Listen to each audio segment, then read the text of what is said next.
Hi, everyone, and welcome to Education 438, Teaching Reading and Writing in the Content Area, Week 7. This is the first of three very big, very important weeks in this class that will happen over the course of the rest of the semester. So, in lieu of a midterm, we're going to be starting our big unit plan project for the semester and completing stage 1 this week. So, I'm going to try to keep this video a little light on the week 7 overview portion and a little bit heavier on my overview of the directions and instructions for unit plan stage 1. So this video will do a very quick recap of week 6. We'll jump into week 7 topics and week 7 learning objectives.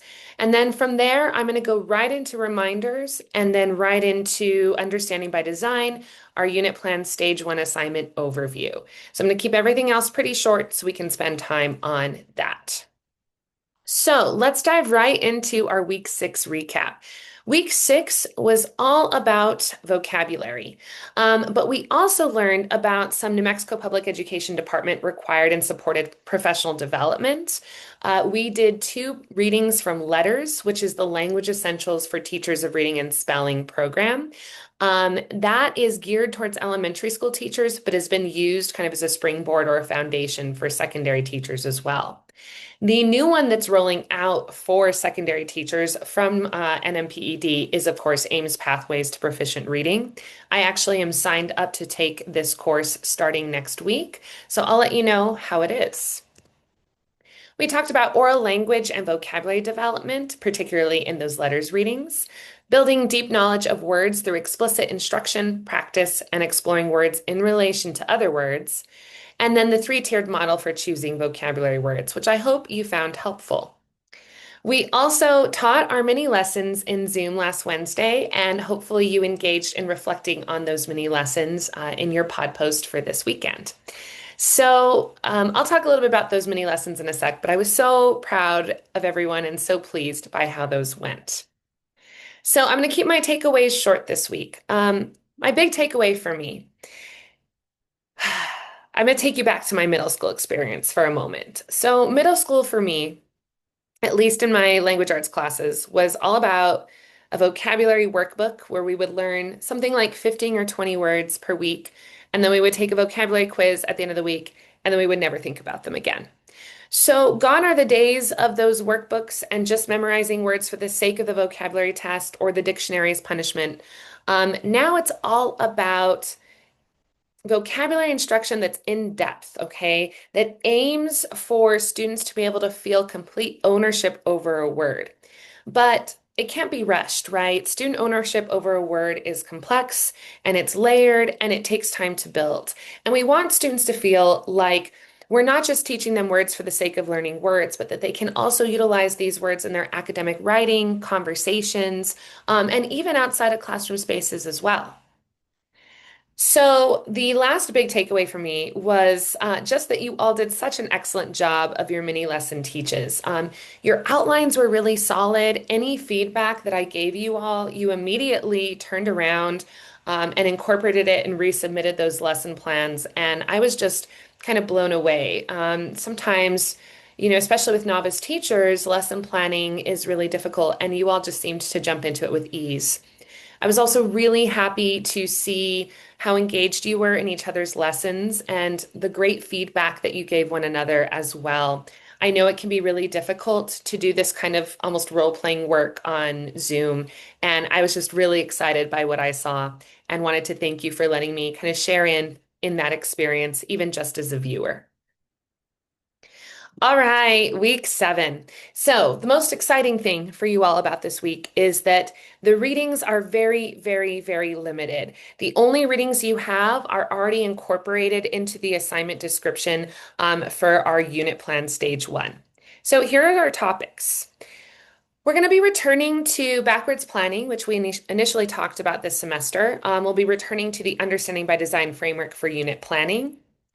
And I don't necessarily have this built into this week, but I want to remind you to always think about universal design for learning as a philosophical framework for your unit planning.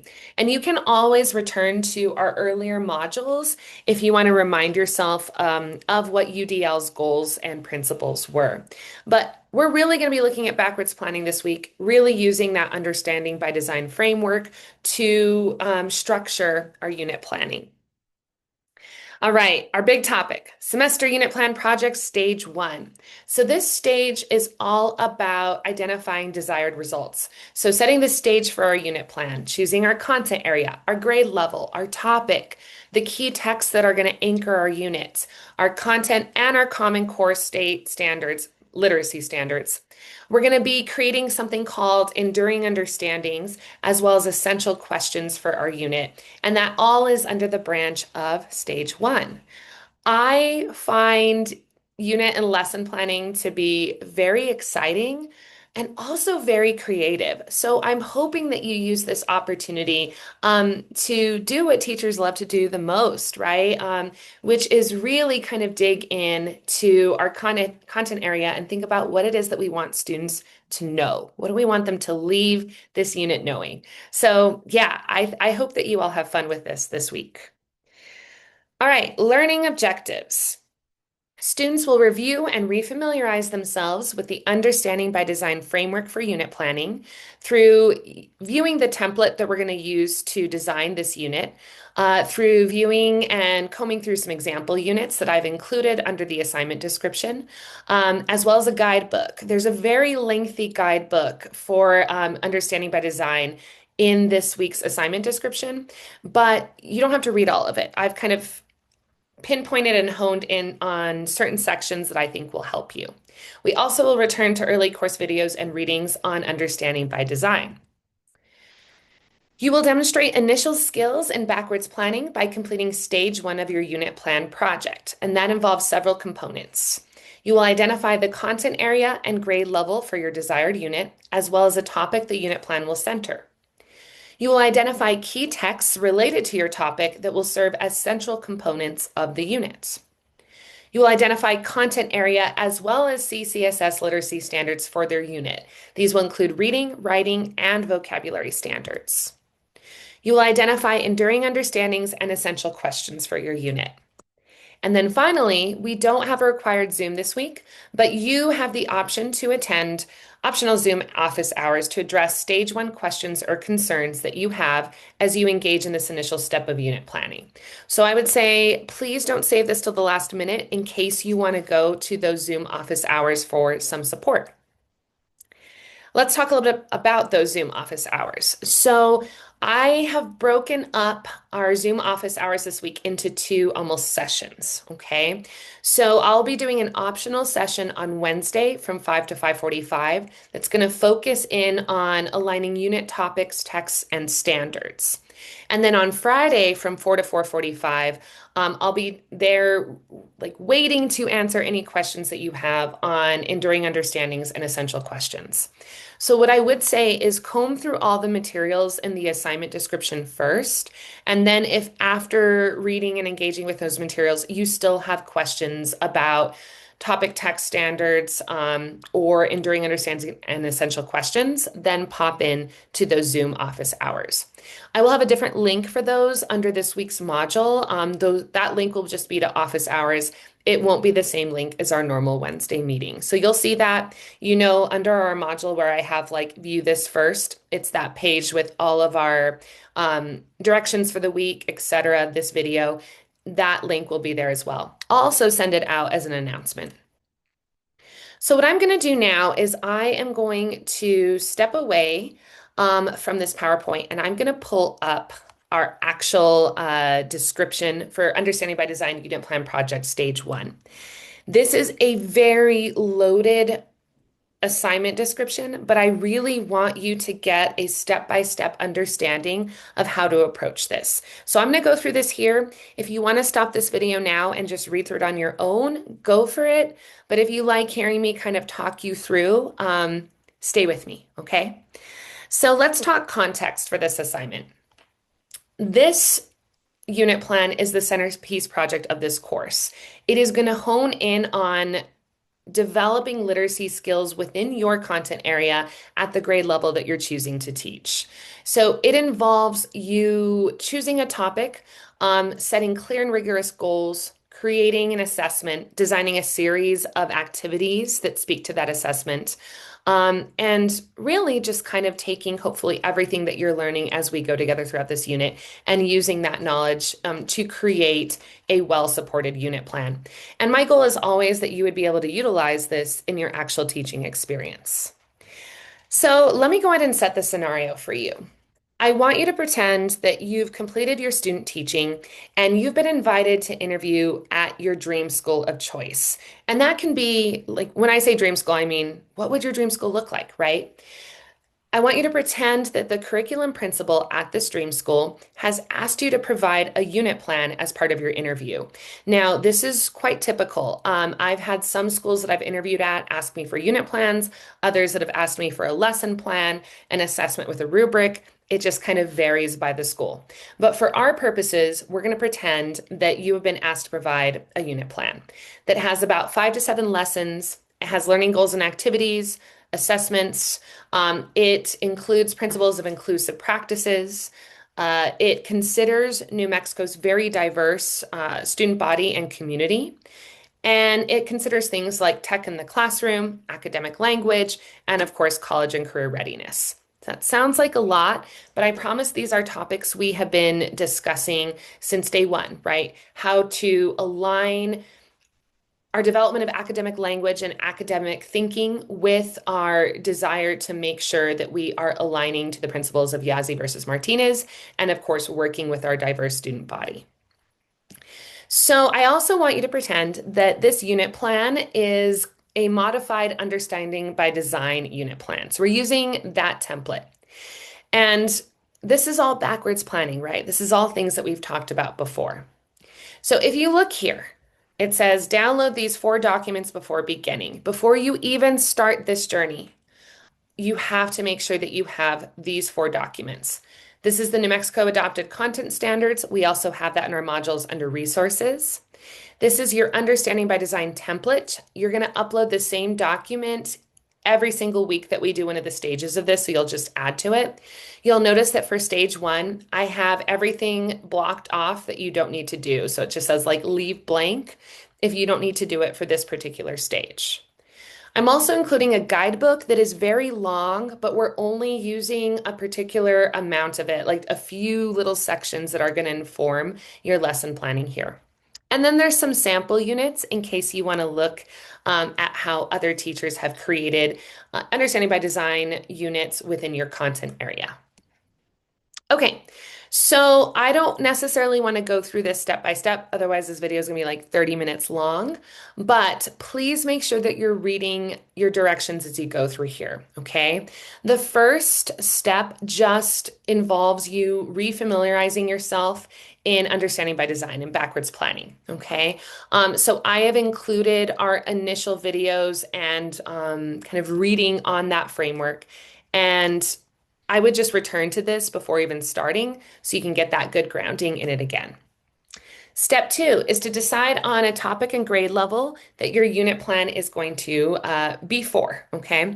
A lot of you will probably end up choosing the same grade level that you did for your mini lesson, and that's absolutely fine.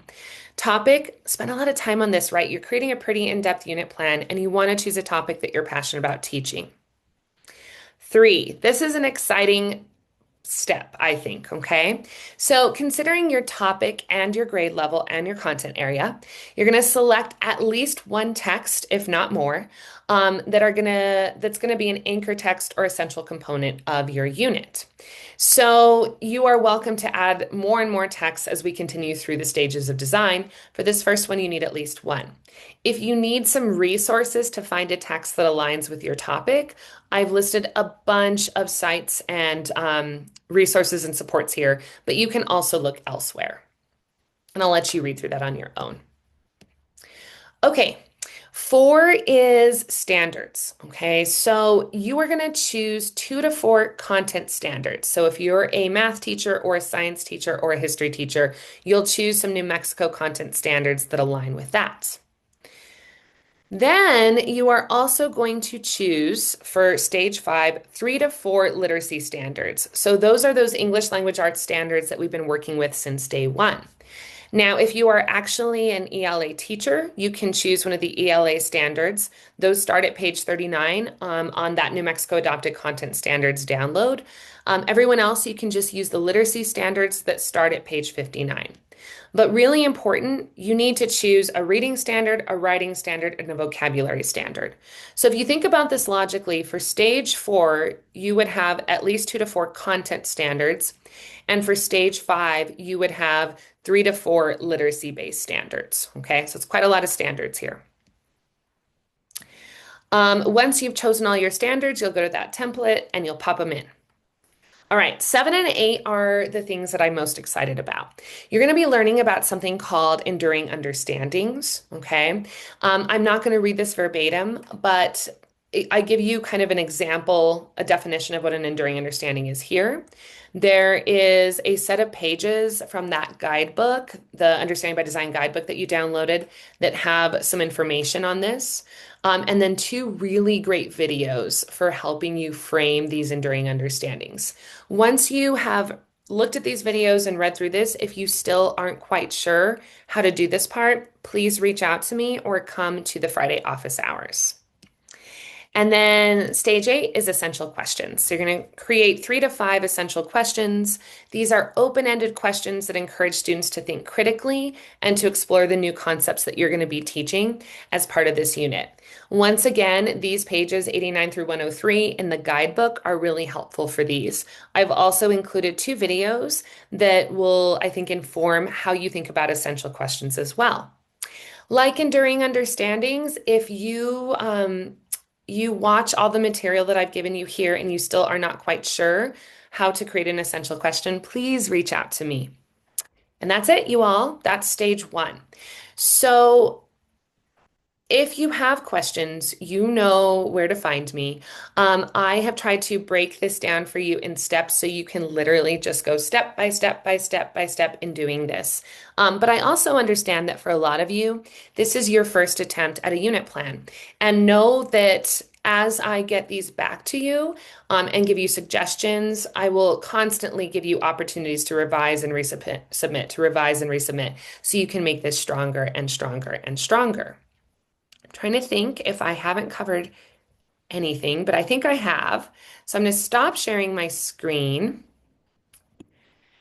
and just let you know that my only other suggestion is to not leave this till the last minute. So if you are trying to get all of this done Sunday the 5th when it's due, at the same time that you're trying to respond to your pod group members' posts, you're going to feel very overwhelmed. So there's a reason why I haven't given you any major readings this week, and it's because I want your entire focus to be on this.